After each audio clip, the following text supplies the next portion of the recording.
나는 누구에게도 특별할 것 없는 남자였다.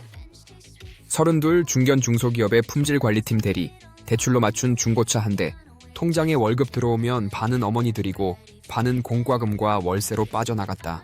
가끔 편의점에서 혼자 소주 마실 때면 누군가와 함께 늙고 싶다는 생각이 막연히 들곤 했다. 그녀를 만난 건 친구와 모임 때였다. 사실 처음엔 나 같은 사람과 맞지 않을 거라 생각했다. 그녀는 솔직히 너무 예뻤다. 거의 연예인이라 해도 당연할 정도로 예뻤다. 잘 웃었고 너무 잘 꾸몄고 말을 할 때도 어떤 확신이 있었다. 자기 세계가 뚜렷한 사람이라는 인상을 받았다. 그녀는 나보다 7살 많았다. 보통 같으면 망설였을 나이 차였다. 그런데 잘 관리한 외모 탓에 나이 차가 느껴지지 않았다. 그녀는 안정적이었고 배려가 있었고 내 인생에서 처음으로 돌봐주는 여성이었다. 나 내 옆에 있으면 참 편안해. 그리고 너는 거짓말 안 하는 사람이야. 그런 사람 귀해. 그녀는 하찮아 보일 나 같은 사람의 마음을 잘 이해하는 듯 배려가 세심했다. 평생 착한 아들, 성실한 직원으로만 살아온 나에게 한 남자로서 인정해준 사람이었다. 데이트는 늘 그녀가 리드했다. 맛집도 전시회도 근교 드라이브도 모두 그녀가 익숙한 듯 이끌었다. 그런 스타일의 연애가 나는 처음이었다. 그리고 솔직히 말하자면 그녀는 너무 매력적이었다. 몸매가 좋았고 옷을 입는 센스도 달랐다. 헤어 디자이너 출신답게 스스로를 가꾸는 데 익숙했고 자신의 섹시함을 무기처럼 휘두르진 않지만 그 존재만으로도 시선이 끌리는 여자였다. 내가 그녀를 더 좋아하게 된 건 그녀가 매번 나를 멋지다고 말해줬기 때문이다. 단 한 번도 그런 말을 들어본 적 없는 나에게 그녀의 말 한마디는 마치 내가 주인공이라도 된 듯한 착각을 줬다. 난 뭔가에 홀린 듯 놓치면 누군가에게 뺏길 것 같은 조급함 때문일까? 6개월 만에 결혼했다. 어머니는 처음엔 망설였지만 그녀가 김장 도와주며 같이 밥을 차려낸 날부터는 마음을 놓으셨다. 그녀는 우리 어머니라는 표현을 자주 썼고 가족이 되고 싶어 하는 마음이 느껴졌다. 결혼식은 작고 조용했다. 그녀가 원했다.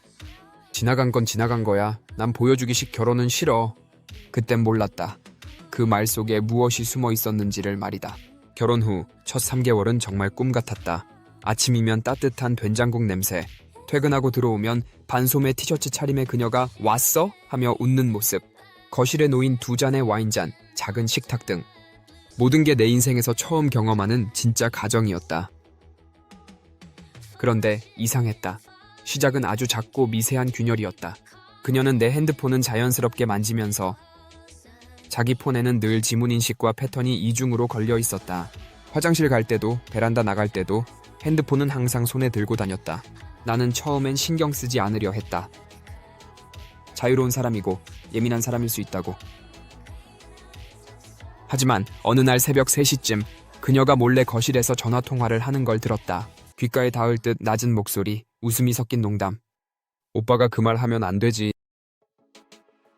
난 침대에 누운 채 숨을 참았다. 그리고 아무 일 없다는 듯 아침을 맞았다. 누구랑 통화했어? 에요? 친구, 오랜만에 전화 와서. 그때 깨달았다. 그녀는 내게 절대 모든 걸 보여주지 않는다는 걸. 어느 날 우연히 그녀가 안방 화장대 서랍을 열어둔 채 외출한 적이 있었다.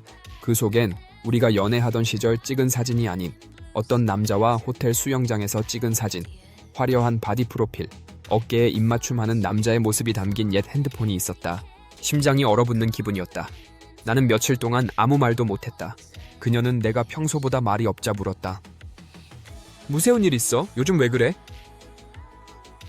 나는 그 사진에 대해 물었다. 그녀는 잠시 정적을 가졌다가 말했다. 내가 보기엔 문란해 보일 수 있어. 그런데 그건 과거야. 나도 그땐 어렸고 솔직히 말하면 사랑도 아닌 데에 기대고 살았던 시절이야. 그런데 그건 과거야. 하지만 이상하게도 나는 그 눈물이 전혀 와닿지 않았다. 감정은 있지만 죄책감은 없었다. 마치 이건 네가 이해해줘야 할 문제처럼 들렸다. 그 이후 나는 점점 무너져갔다. 나는 그녀를 사랑하지만 그녀가 누구였는지를 모르겠는 상태로 살고 있었다. 식탁에 마주 앉아 밥을 먹지만 내 마음은 허공에 매달려 흔들리고 있었다. 그리고 결정적인 일이 있었다. 그녀의 예전 지인이 내 회사 근처 미용실 원장으로 있다는 걸 알게 되었고 점심시간에 찾아가 조심스럽게 물었다. 혹시 이 사람 예전에 여기서 일한 적 있나요? 그 사람의 표정은 왜 지금에서야 알았냐는 듯한 표정이었다. 그 사람요? 솔직히 말하면 되게 유명했죠. 남자들 사이에서. 누구든 유혹할 수 있는 여자라고. 그땐 무슨 사건도 있었어요. 그때부터는 숨이 막혔다. 나는 설거지론이라는 단어를 인터넷에서 처음 검색해봤다. 그 안에 내 모습이 있었다. 다 지나간 뒤에 마지막 정리만 하며 남은 감정을 소모하는 사람. 그게 나였다. 그날 밤 나는 혼자 노트북을 켜고 그녀의 예전 이름을 검색창에 쳤다. 결혼 전 그녀가 개명했다는 사실은 결혼신고 서류를 준비하면서 알게 된 것이었다. 당시엔 별 생각 없이 넘겼다. 이름 바꾸는 사람 많잖아. 누구나 사연 하나쯤은 있겠지. 하지만 그 개명 전 이름으로 검색한 순간 나는 스크롤을 멈출 수 없었다. 미용학원 블로그의 게시물, 지방방송국 리포터 출연 당시 스크린샷, 그리고 인터넷 커뮤니티에 남아있는 노출이 과한 복장과 자극적인 포즈의 사진들. 어떤 글에는 강남 XX 살롱에서 일하던 김땡땡라는 실명 태그까지 있었다. 내가 본 사진 속 그녀는 사랑하던 아내가 아니라 철저히 자기 자신을 소비의 대상으로 내놓았던 여자였다. 거기서 끝나지 않았다.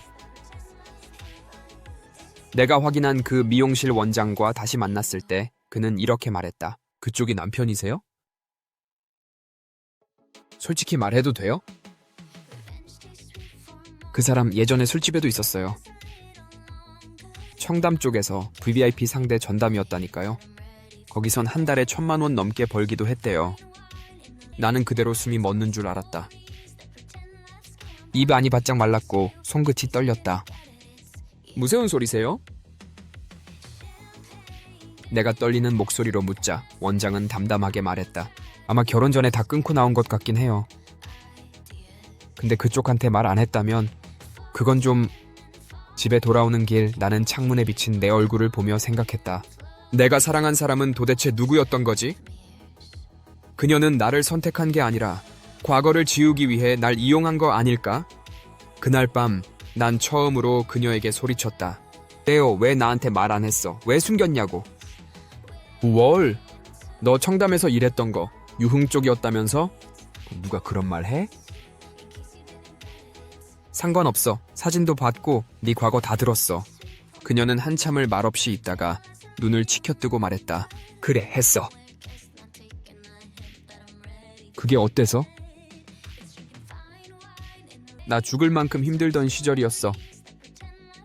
집안은 빚더미였고 어머니는 투병 중이었고. 근데 그게 지금 너랑 뭔 상관인데? 상관없다고?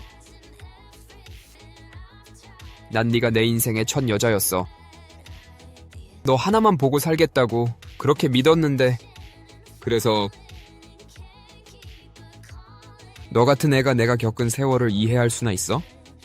그녀의 말은 비수가 됐다.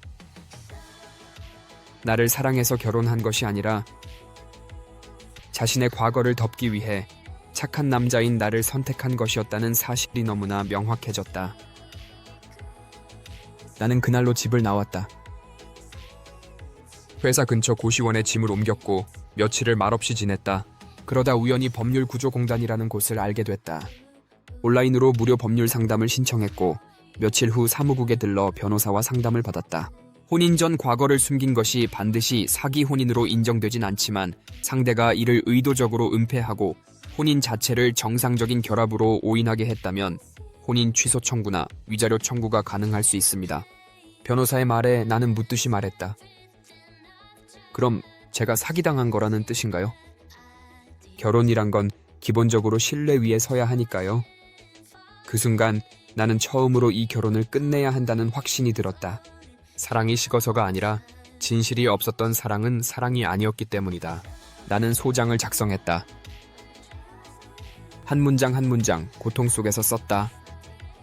원고는 피고가 결혼 전 과거를 은폐함으로써 결혼을 진정성 없는 기만적 계약으로 인식하게 되었으며 이혼 소송은 그렇게 시작됐다. 그리고 나는 더 이상 예전의 내가 아니었다.